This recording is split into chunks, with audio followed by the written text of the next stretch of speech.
আজ অনেক ভোরবেলা ঘুম থেকে উঠে গেছি, তখন বাজে 6টা। তো এই 6টার সময় আমি আগে উঠতাম যখন আমি পড়াশোনা করতাম। তো এখন আর পড়াশোনাও নেই, এখন আর রোজ রোজ 6টার সময় ওঠারও নেই। তো যখন যখন আমার দরকার পড়ে তখন আমার ঠিক না ভোরের দিকে ঘুমটা ভেঙে যায়। তো উঠে গেছি 6টার সময়, আজকে যেহেতু বৃহস্পতিবার আর যাব ফুল আনতে, তাই ভাবলাম যে আমাকে তো উঠতেই হবে, আর একটু দেরি করে গেলে ফুলের দোকানে অনেক ভিড় হয়ে যায়। তো উঠে পড়েছি 6টার সময়, আর 6টার সময় উঠে ছাদে চলে গেছি। ছাদে গিয়ে যা যা ফুল ফুটেছে সেগুলো নিয়ে আসলাম। নিয়ে এসে তারপরে দেখো যথারীতি আমার ঘরে যে গাছগুলো আছে সেই গাছগুলোতে একটু জল দিয়ে দিই রোজই, কারণ গরমের দিন এখন একটু জল না দিলে হয় না। তো এই গাছগুলোতে একটু জল দিয়ে দিলাম।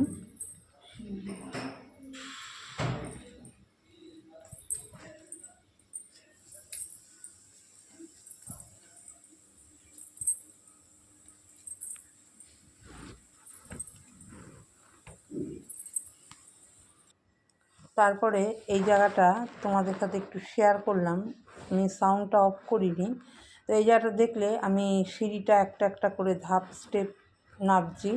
এই সিঁড়িটা আমি 3টে স্টেপ দিয়ে আমি নেমে যেতাম এই সিঁড়িটা, কিন্তু এখন দেখো একটা একটা একটা একটা করে ধাপ আমি নামলাম। কেন, কারণ কি, আমার আজকে 15 দিন ধরে পায়ের মধ্যে অসম্ভব ব্যথা।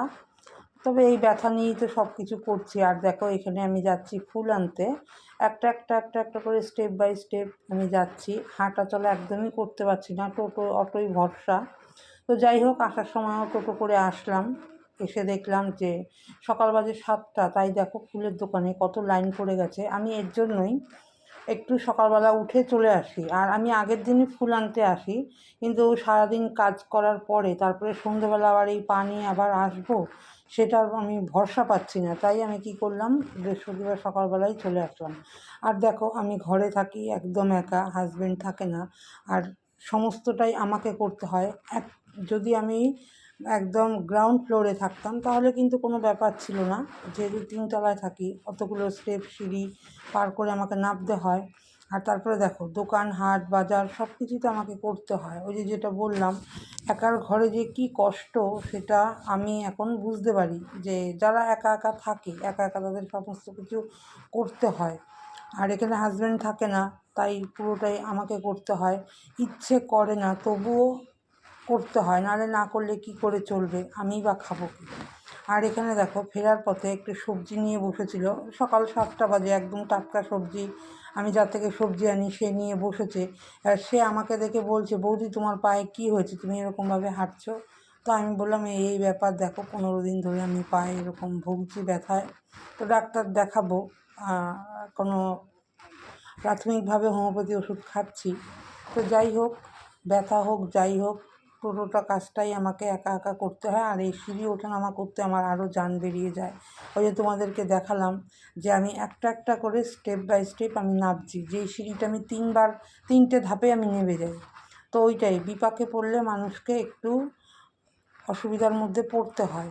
তো তারপরে যাই হোক, এখানে ওই সবজি টবজিগুলো ধুয়ে নিয়েছি, ওই ফুল নিয়ে এসে চাটা করে খেয়ে সবজিপাতিগুলো ধুয়ে স্নান সেরে তো পুজো দিয়ে নিয়েছি। ওই যে বললাম, যতই ব্যথা হোক যাই হোক, দেখো পায়ে ব্যথা হলে হাঁটা চলাটা একটু কষ্টকর হয়ে যায়, হাতে টাতে ব্যথা হলে তাও ঠিক আছে, চলো কাজ চালিয়ে নেওয়া যায়। তবু এর মধ্যেই তো কাজ চালিয়ে নিচ্ছি। তারপরে দেখো পুজো করে, বৃহস্পতিবারে পুজো অনেকটাই তো দেরি লাগে, পুজো করে রান্নাবান্না তো বসিয়েছি। আর এখানে ভাত করে নিয়েছি, এটা হচ্ছে সেদিন তেলাপিয়া মাছ এনেছিলাম সেটা একটু করলাম, আর গতকাল আলু পটল করেছিলাম চিংড়ি মাছ দিয়ে, সেটা ছিল। তো সেটা দিয়ে আজকে আমার হয়ে গেল। আর বৃহস্পতিবার রান্নার বেশি ঝামেলা করলেও দেরি হয়ে যায়। তারপরে রান্নাবান্না সেরে আমি দেখো খাওয়া দাওয়া করতে বসেছি।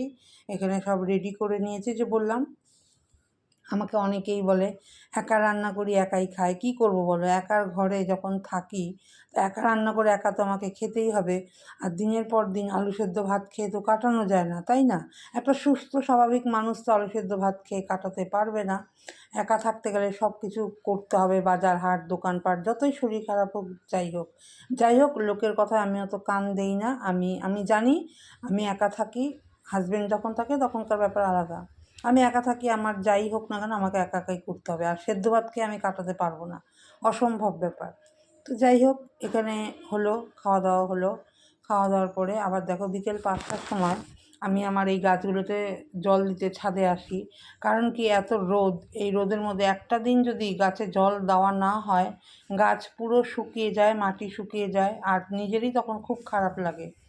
এই পা খুঁড়িয়ে খুঁড়িয়ে হাঁটতে হাঁটতে একটা একটা করে সিঁড়ি ধাপ ধাপ করে উঠে ছাদে এসে সেই জামা কাপড়ও মেলতে হচ্ছে, সেই গাছে জলও দিতে হচ্ছে। তো এগুলো তো কিছু করার নেই, আর কিছু বলারও নেই, কারণ এগুলো সবটাই নিজের ওপরে। নিজে যদি একটুখানি মনে করো যে না আমি কষ্ট করে করব, করে ফেলি। হ্যাঁ, রেস্ট কি আমারও নিতে ইচ্ছে করে না, মনে হয় যে পাটা একটু রেস্ট দেই, কিন্তু কি করব, উপায় তো নেই কিছু যে আমাকে কেউ কিছু করে দেবে। হাজব্যান্ড থাকলে না অনেকটা হেল্প করে দিত, উনিও থাকে না বাড়িতে। তো যাই হোক, এখন বারবার বলে একই কথা, কোনো সুরাহা নেই, কোনো লাভ নেই। তাই কি করি, আমি এটা ঠিক করে নিয়েছি, চলো আমি একা থাকি, যা হবে একাই করতে হবে, এটাই।